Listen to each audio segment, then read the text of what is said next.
Thousands of protesters have clashed with police in Nairobi, Kenya. Police hurled tear gas canisters and wielded batons, leaving several people injured. The demonstrations have spread to major cities in the country and have morphed into calls for the president to resign due to what protesters are saying is poor governance. The protests were timed to mark the one-year anniversary of anti-tax demonstrations in which 60 people were killed. A lot of you have seen the Gen Z protests happening all around the world. They became quite famous, especially for showing the one-piece flag, which became a symbol of these Gen Z movements. What I didn't know is the first country where this started in was actually Kenya, in Nairobi. Gen Z! Gen Z! Gen Z!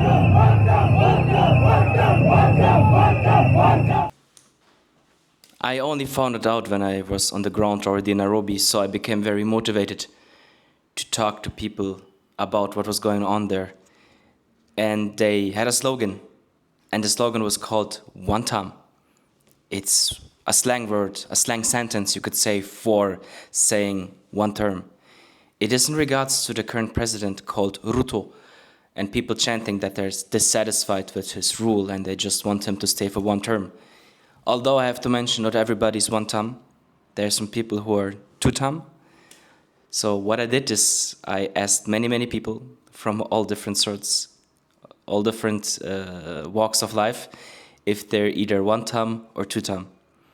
So you will see me asking people around and how they react. Most people who are Two Tam, they seem to be more of in certain job fields, although I cannot say that for sure. And obviously most people who say Wan Tam are more of the younger generation. In this case, Gen Z. I want to invite you to see those interviews and to see what people have to say, because societally and economically it is very interesting to see their takes on that kind of problem.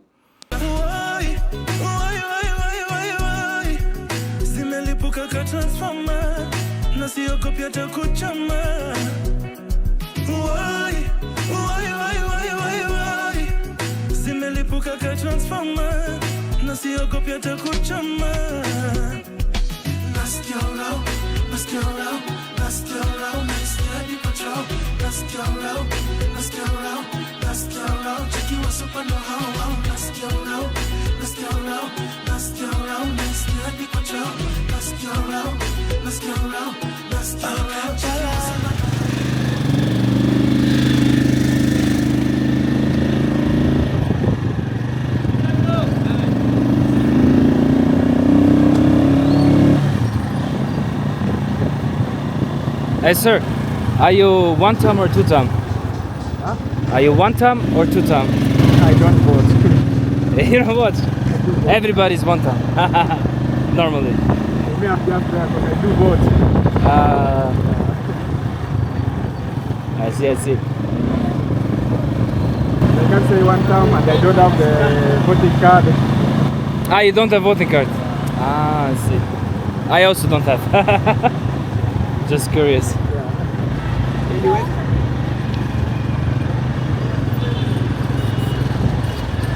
Just be like a spectator. Mm-hmm. Yeah. Someone say Wan Tam, you say Wan Tam. When someone say Two Tam, you have Two Tam. But you know, I don't have voting card. I see. Yeah, that is the one question I like to ask every Kenyan, you know? Yeah. I asked all of them, yeah, Wan Tam or Two Tam. Start speaking about the community, like I start, let me say that you are Indian, just talking things about India. Yeah. You are living in Kenya, you have the blood Kenya. What's about that? I see. Yeah. For us, we are just one country. So you have Indians, you have the Uyghurs, you have the Jews, you have the Nani. So Yeah, they have a lot of tribes. Kikuyus is the biggest tribe, though. That the most, it seems. Kikuyu, Luo, Luhya, Kamba, Kalenjin, Maasai, Meru, Embu, Mijikenda, Turkana, Samburu, Somalia. if they are trying, they want to vote for him so that they can benefit. Ah, yeah. They always vote for the same tribe, which is maybe not so good. Yeah. You should vote for the best person. Yeah. Tribe shouldn't matter that much, ideally.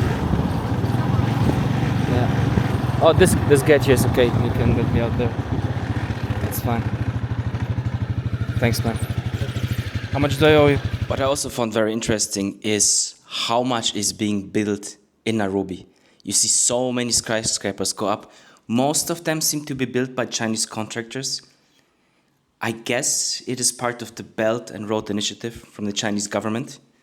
So there have been special deals made that allowed them to build that rapidly. They have brought a lot of their own workforce to Nairobi to build as fast as they can. So there's like a boom of people buying those houses, trying to use them as Airbnbs to make profit. And yeah, quite fascinating to see. I even took a tour of some people offering those houses, which I will definitely show you. Like they paint on the switches and stuff like that. So you have to do it again. But you know, I think the owners, when they were coming for handover, you know, you're giving the right to say they paint it. Yeah. You don't have to take. Who is actually the project lead of this whole building? Like, who's Chinese developer. Chinese developer? I see. Mr. Lee. Is he really called this? Mr. Lee. It's good. I can remember that. You want to say 3-bedroom? Yeah. Yes, of course. Okay. So the kitchen is here. It's okay. So good with video, no? I guess so. Yes. I mean, it's crazy. Showrooms look very, very fancy, actually. How much would you sell this kind of space? 22 million. 22 million shilling. Yeah. I see.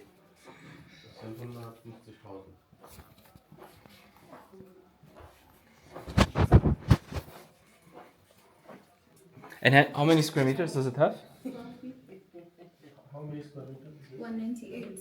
198. Oh, well, 200 basically. For the moment, you're going to 48 and 24. So they will be bigger than this. Yeah, even the 1 bedrooms at the moment. This thing comes with it. Yeah, it comes with this. But that's not right. No. Okay. Yeah, this is 2. Huge 200 square meters. 3, I'm not sure. You know, 3, they usually do different designs, even different colors. They used to see this one, they did a brown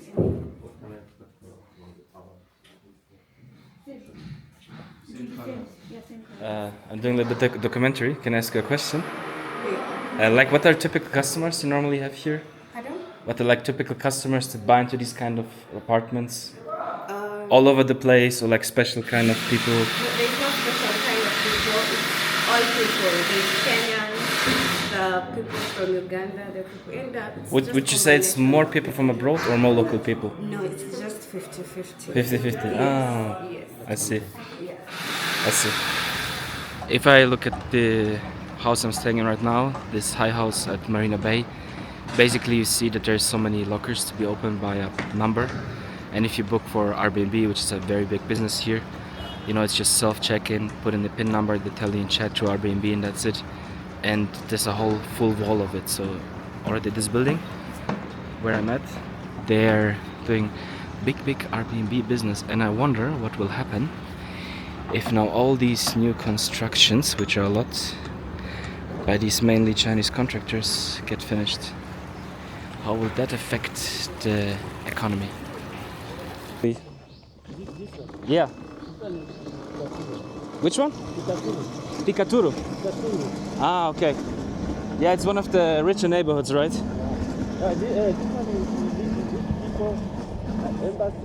Embassy? Ah, so diplomats? Ah, I see, I see. Ah, looks very beautiful, man. So, man, last day. American embassy is around here. Ah, there's the American embassy to the left. I see. Yeah, very interesting. A lot of building happening in Nairobi. Many new high houses. And seems like the country's in a transition phase, changing. Meaning the question, it begs the question where this will end up in. New roads, better infrastructure, more jobs for people. proper financial handling, and I'm convinced that this country could boom like many countries did, be it China, be it Thailand with the mass tourism, which gave them a lot of money in some ways. I wonder which path Kenya will take, starting of course with Nairobi. Do you know the movie Nairobi Half-Life? The movie Nairobi cinema. Nairobi Half-Life.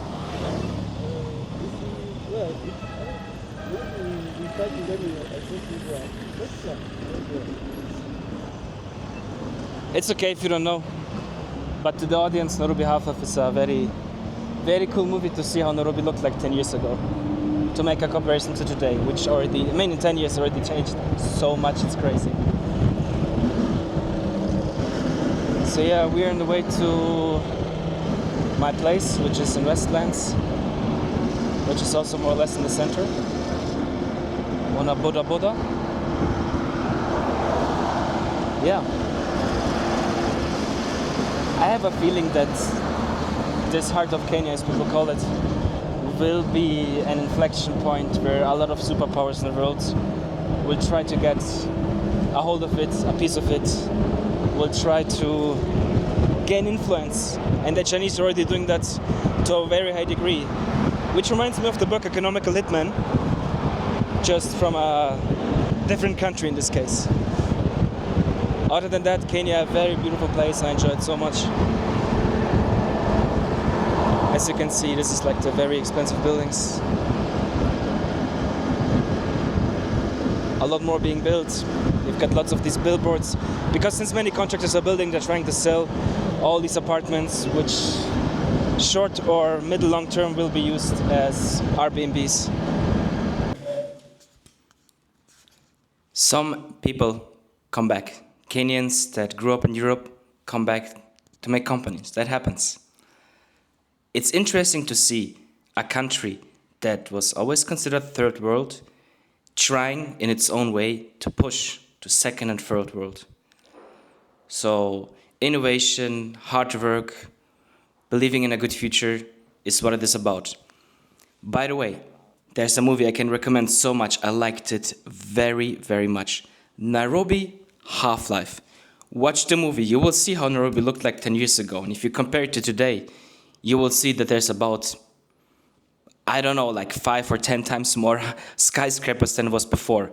So you see this big investment flooding the country, and it's either one's guess where this is going to. But from my take, I see this raw potential in people, and of course I would love it to flourish into the right direction. Of course, you have to navigate this very difficult societal, political landscape where enough people at the moment are definitely dissatisfied. And the divide between very rich and very poor is just huge at the moment.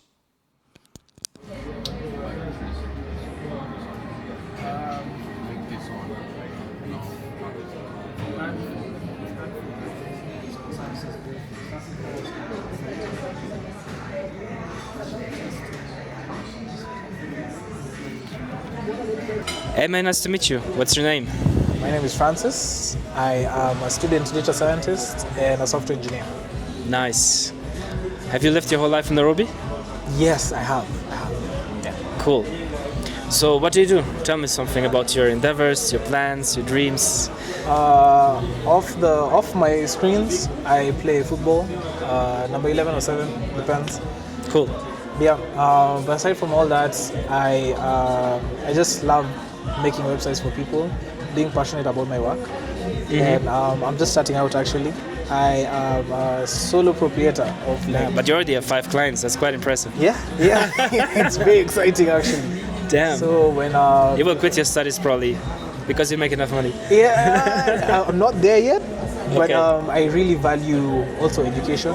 So because my family has always been oriented on building yourself in terms of education and also the work. They will not allow you to quit university, basically. They can't. Like, I see. Mine have been the same, yes. Yeah.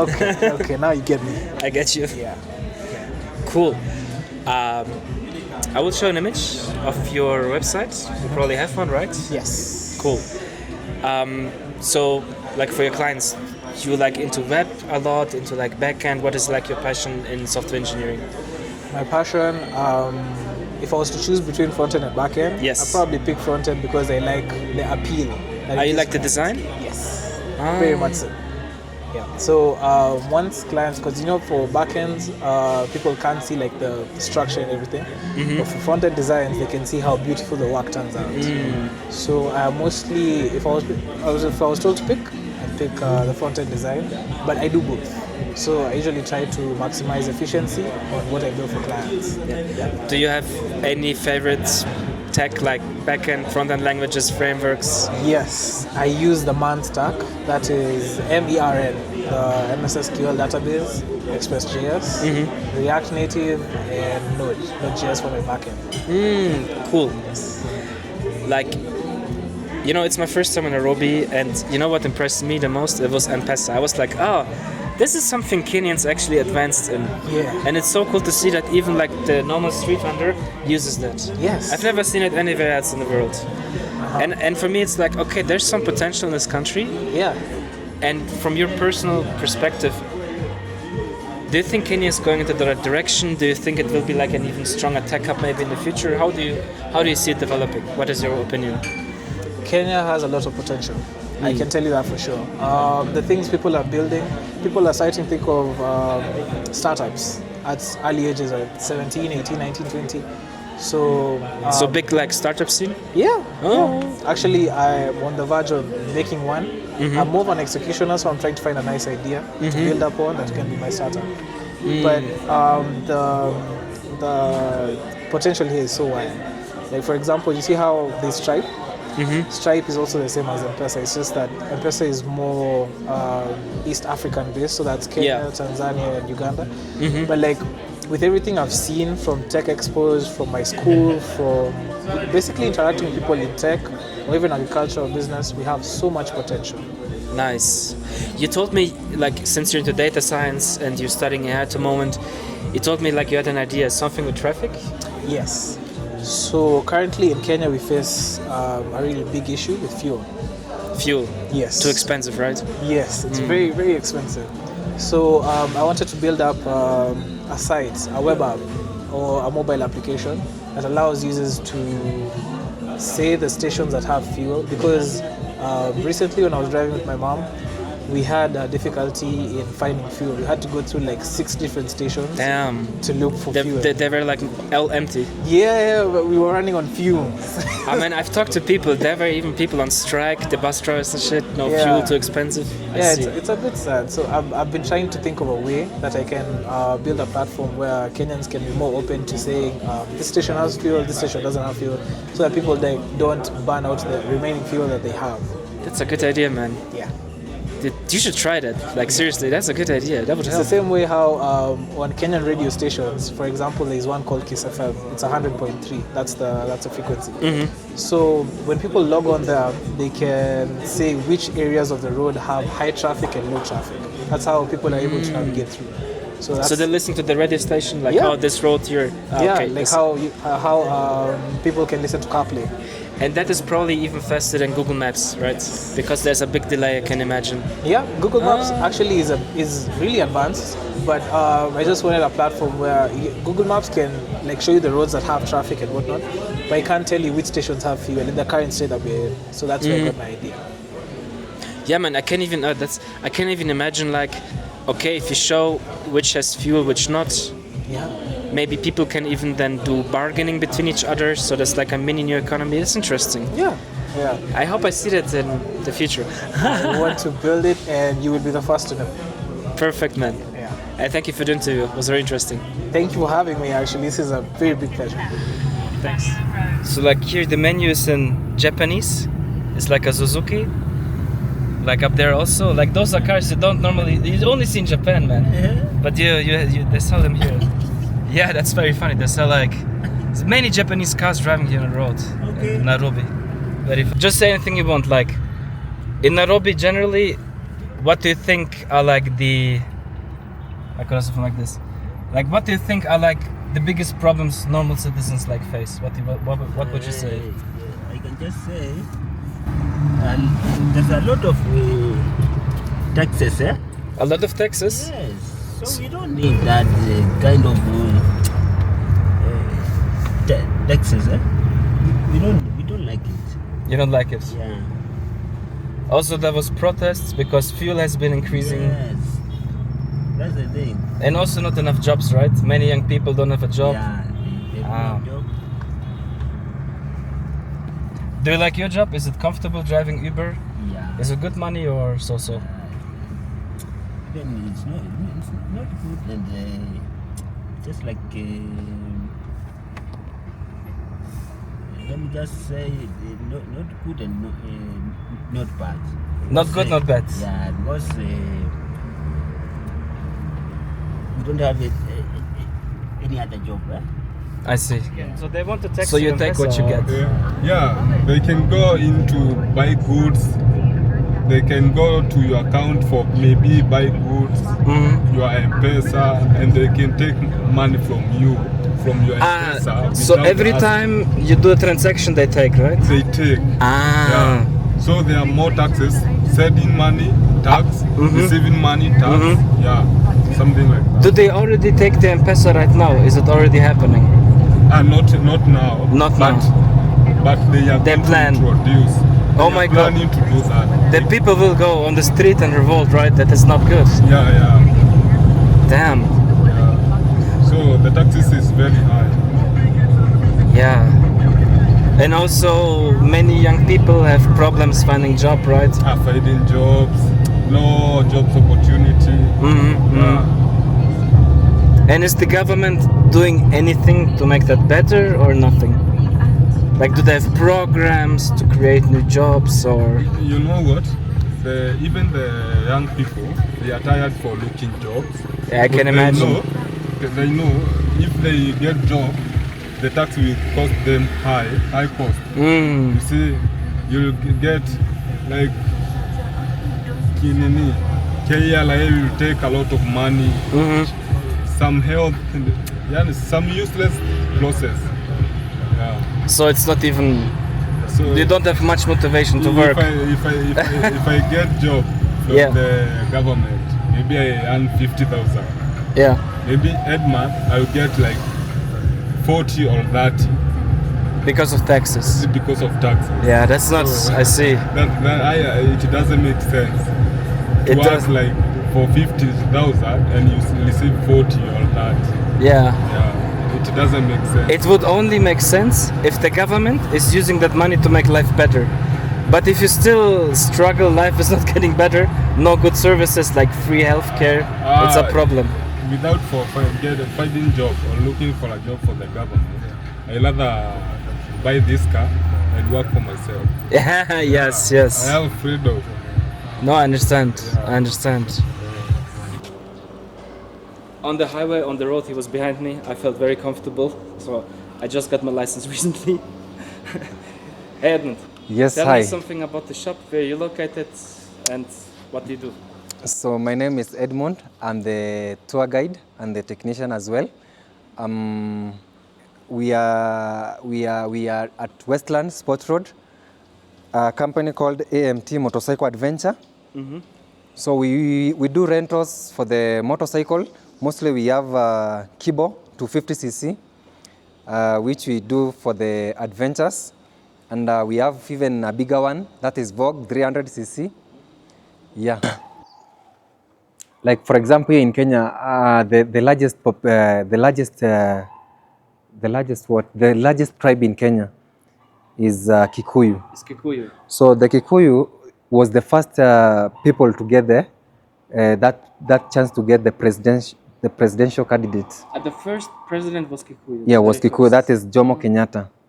After Jomo Kenyatta, now came another tribe called Kalenjin, who was Moi, Daniel Arap Moi. Are they like second biggest tribe or? Actually, not the second, but it's the third. Third biggest. The third biggest okay. in Kenya. So after the Kalenjin, who was Moi that time, he ruled for almost 24 years. That was the 24 years. Dude, that's long. That was the president who served for a long time in Kenya.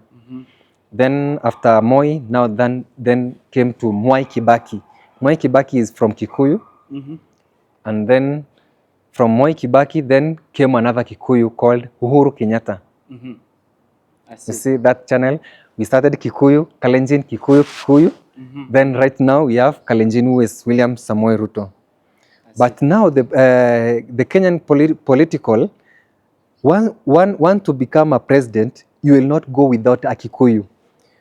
Why? Because now Kenyans owned by the Kikuyu.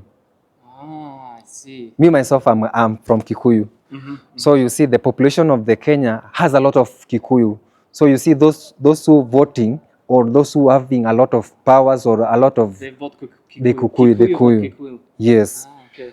And the problem with the Kenyans, we Kenyans, we are very tribal. Yeah. Let me see that. It's true. We are very tribal. Yeah. You are from my tribe. I want you to become the leader so that I can get favor from my tribes. Yeah.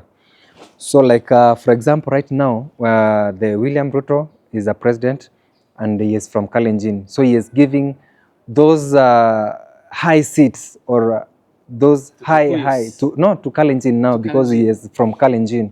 All those tribes and other tribes they are keeping aside. Like for example, the CEO of the largest companies, they are owned by the Kalenjins because the president is from Kalenjin. Person to discuss the Gen Z movement back in Nairobi and what it cost. Nice to meet you. Pleasure is all mine, Mike. I'm really happy to have met you, and keen on answering or really giving you some insights on how the Gen Z protest started and evolved and where we are at as Gen Z in Kenya. Yeah. Very interesting. Like I literally just found out recently that these so famous Gen Z movements, you know, where they show the One Piece flag. Yeah. Have they shown the One Piece flag in Nairobi also, by the way? Not that I remember. That probably happened later, right? Yeah, most likely. But in any case, it started here, and yeah.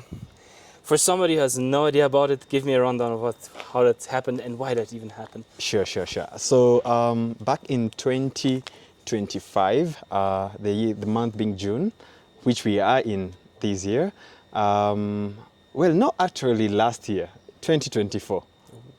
Yeah. So back in 2024 in June, we had a massive turnaround of Gen Z youth come out to the streets to demonstrate against the finance bill.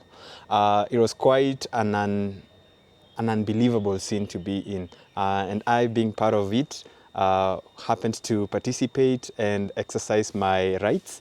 That's freedom of speech, and we all marched to the city, and we were all in good intentions, trying to speak about our rights, trying to speak about the high cost of living and the high taxation that was currently going, or rather being proposed in that finance bill. And I can remember vividly entering into the city at around 10 a.m. and it was just chaos. Wow. I have never walked into something that felt so post-apocalyptic. Oh my For gosh. lack of a better word. Because you walk in, it's just smoke everywhere.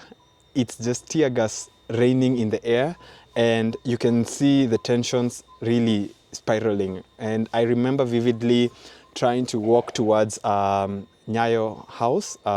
That's where the immigration and migration matters are handled. And I was super surprised by the number of blockade police officers we had there. And my experience was not fun. I really struggled, and I'm just grateful to God because I made it alive. God bless, man. 60 people never made it that night. Fuck. It was crazy. And I remember just seeing the police rain real bullets on youth who were trying to demonstrate and speak their mind. Fast forward, and the president came out that evening full of emotion. Unfortunately, we didn't feel the father figure we were looking for, and it was quite the betrayal, unfortunately. And it really did not fit, or rather go well with the youth, and it kind of formed this animosity that is yet to be resolved to date. And fast forward, we tried to continue demonstrating against the election, sorry, not the election, but rather the finance bill. And it still made way into being signed. It was signed, right? It was signed, though there was a lot of discussion and conversation. And might I add, have you ever seen a government unleash military on their youth? Not live in person, I haven't seen that. I've seen videos about it happening in different countries, but I've never seen it live, ever. Wow, that was my first experience because the military was released into the city and it was an unforeseen experience. But I was surprised to see the military are so friendly. I don't know, maybe it's because we are Kenyans and they felt like... Maybe, yeah. Yeah, we're just doing our duty, but we really resonate with what you guys are trying to say. So that was unseen and it was my first experience as well. So I was a bit shaken. I was a bit confused as well that... scary. The military that's supposed to protect our borders is coming into the borders of the city and trying to now kind of bring some sanity into the city. Yeah. So that was a unique experience. Maybe if you have any other questions, I'm rather happy to share. I will definitely try to cut in this interview some of the scenes that I can find online. Makes so sense. that people like see what's happening. Yeah. There's a term I've seen on a tattoo and heard sometimes. Can you tell me what Wantam means and where it's coming from? Like, what does it even mean? So, definitely, Wantam comes from two words. Wan Tam. So, ideally, it just means people are trying to push the narrative that the president only has one term as a president and he doesn't have any chance of getting back into the position he is currently. So, this terminology is crazy because any room you walk into and just speak Wantam, you'll just hear everybody chant back Wantam. And ideally, it's a very political term at this moment, and it's causing a divide amongst the youth and the other generation, or rather the older generations. This is because some people in other generations or people who affiliate and associate themselves with the government feel Wantam is totally unacceptable.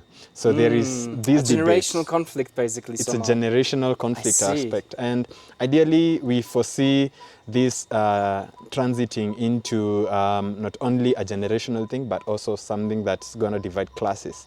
So we've even noticed a lot of complaints amongst government officials in events, trying to calm down the population against chanting Wantam, against chanting Tutam. So it's for them it feels like a, could you say like a systematic threat? Yeah, definitely. And so for some, you're attacking their livelihood. So imagine someone who earns from the government, for instance, and they feel attacked if the government is out of power. But ideally, I don't want to see this as a political term. I want to look at Wantam as a unifying voice, that governance is on radar, people are observing what is happening, and people are more cautious and aware of the constitution. Well, that's a good thing actually, right? Yeah, definitely. We have had a lot of generational protests before. I remember back when I was young in high school, not even in high school, in primary, and we had protests that really caused a lot of hurt to a certain Anglican vicar. I think he was just trying to push against bad governance, and he was really beaten. And that scene has never left my mind ever since I was in. In what sense beaten? Police. Police brutality. Police brutality. Yo, police brutality is something else in this country. Honestly, I wish there was a retraining amongst them to just better how they communicate, how they even handle the youth, because the youth are not in any way muscular or heavily strong or armed. And they don't go out with firearms wanting to shoot people, basically. And remember, this is a generation of young guys who experienced free education. And Kenya's education happens to be amongst the best in Africa, and not only just in Africa, but the whole world. Kenya is doing very well in Africa. I've read about it. Yeah. Funny enough, our curriculum goes real close to the Japanese one in terms of how good it is. But then, impressive. How do you imagine handling such people with violence? You can't. You shouldn't. Handle them with logic. Handle them with discussions, avenues. And I remember the president trying to even start, say, a Twitter engagement bot. And he lobbied as many people as possible and youths to come in. And unfortunately, it didn't bring any fruits that, or rather any outcomes that were fruitful and I enjoyed and we can say that, yeah, it mended what was broken. Nah, it didn't. So we are really in a tight spot. Wantam for life. Wantam for everyone else who feels they are not comfortable with the governance. But ideally, this is a wake-up call to the government and anybody else who wants to step into power that beware that these guys know their constitution. Beware that these guys are very able, or rather they're very vocal about whatever they don't find fair, and also approach them with logic and conscience. That's nicely put, actually. Yeah, because it's been tough out here and the economy is not getting any better, so much investment, so much skyscrapers being built. You've noticed. But the divide between rich and poor is also huge. Evident. It's impossible to overlook. I've never been in a country myself where I personally have seen such a big divide. Oh, wow. Yeah, seriously. Maybe there exists a bigger one, but that's for me personally. Have you visited any other African countries? That's the first one. All right. So I think if you walk around, like South Africa has the same challenge. I see. We've got the same challenge. I don't know about Rwanda. I don't know about West African countries a lot, but I have seen it so evidently in South Africa as well. I think Kenya is a good example of a country with great brains, great ambition, and great strength and resilience. A lot of potential. Yeah. It's a lot of raw, young potential. Hungry people, I feel it. Yeah, you can see it. And by the way, if you look at the African map, Kenya is found right at the heart of the whole continent. It's the heart of Africa. So this is the heart of Africa. And if it's not well taken care of, imagine what circulates all over. Wouldn't be good for the continent, definitely. Yeah, so this is a really critical and core country. And the fact that the youth vocalize it, I know it might be a bit aggressive for some in terms of chanting, protests, and even fighting back against the governance. It's the true definition of the African continent as a whole. One last question. Shoot. How did it feel for you that this Gen Z movement started exactly here where you live and where you participated in, and then it went global? Global. Yeah. How does that feel for you? All I can say is that small efforts and small contributions have a far greater reach than you would think. And that was particularly demonstrated with the Gen Z protests that evolved and spread out in the continent. I am super proud of all African youth who stood up, spoke up, and resisted any form of bad governance, any form of corruption, any form of high taxation that can be rendered unfair. So with that, I think I can only say that I am proud of my fellow youth. Casa, casa, casa, casa, casa, casa, casa, casa, casa, casa. Original Dangla style. Yeah, East African time. Na wakaribisha ndani ya kodong kodong. Usikute vitu bila kondom kondom. Kuna champagne for the pain. Top player best in the game. Kelume, dance. Ongeza mavitu na makudade. Hakuna masanse, kuna masensi. Kukatana na kukata maji. Ukialikwa kwa wanati lazima makonking kong jaba ranking.